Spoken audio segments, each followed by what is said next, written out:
Well, I never thought it would come to this, but it seems we need to talk about... I don't know why you gotta do it in front of the kid with the effing. All you gotta do is say earmuffs to him. Earmuffs. They can say whatever you want. Parents, you've been warned. So, it seems I'm just realizing that Disney has retconned a popular piece of Star Wars that's been giggled at by man-children far and wide. I know what you're thinking. The House of Mouse is doing it again? Well, it's true from a certain point of view. Hey friends, I'm Jimmy Gaddis. This dirty word in question that's been wiped from the archives, trust me, I checked, originated in the Star Wars galaxy more than 40 years ago. That said, time warp, take us back to 1977. John Williams' iconic soundtrack didn't just accompany Star Wars, it gave the galaxy its soul, turning a space saga into a timeless cultural phenomenon, including one of the catchiest tunes of all time. Performed by Figrin and the Modal Nodes in A New Hope, this jazzy sound had yet to be defined in Star Wars terms.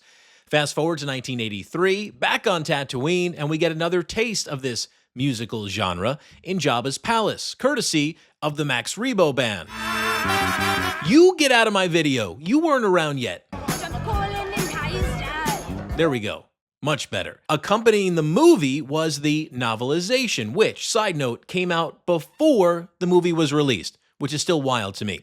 Written by James Caan, we get our first reference to the spunky word that would come to define this musical style. It reads, although Max Rebo had been leading his band through a variation on a popular jizz-wailer standard, Cy Snoodles slyly batted her long eyelashes and began belting out improvised lyrics that would have been officially banned by the Empire.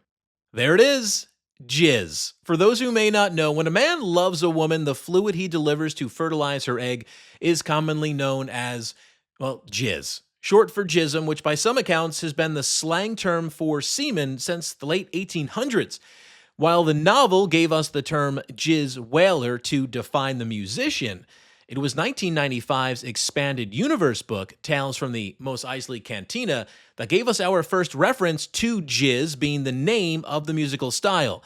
There are multiple references inside and on the back cover. In a far-off corner of the universe on the small desert planet of Tatooine, there is a dark, nicotine-filled cantina where you can down your favorite intoxicant while listening to the best jizz riffs in the universe. The word jizz pops up in other Legends books and even in Canon. Yeah, in the updated Return of the Jedi Junior novelization that was published in 2017. Fast forward to current day, and it seems the jizz references have likely, sadly, come to an end.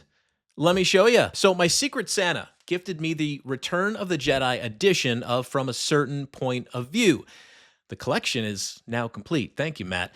These are short story collections that retell key moments of the trilogy from the perspective of different characters in the film, and I highly recommend. Now, the second story in this book, titled Fancy Man, focuses on Max Rebo. In it, there's a paragraph that has you saying to yourself, wait a second, what's going on here? Here's how it reads. With that, Max began to play. Puzzlingly, he didn't dive into one of any number of jatz standards he knew by heart, but something completely new. Jatz was, of course, one of the most popular forms of performed and recorded music in the entire galaxy, including Outer Rim worlds such as Ordo. It came to be known by many names, some less palatable than others, over time and across cultures. Jatz music. You see what they did there? While not said out loud, jizz is referenced from a certain point of view. Clearly, it's one of the less palatable names. It should be noted jatz is not new. It previously appeared in Legends and Canon as a music style that was similar to jizz.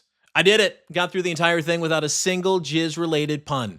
You didn't know it, but this video is also a test of my self-control. So what do you think? Will we ever get a jizz reference again in Star Wars? Is it that bad a word it needs to be omitted from current canon? Let me know in the comments. If you enjoyed this, hit that like button and be sure to subscribe for more retro Star Wars goodness, including 10 things you may not have known about Return of the Jedi. Yeah, click right here to check that out. I'm Jimmy Gaddis. I'll see you next time.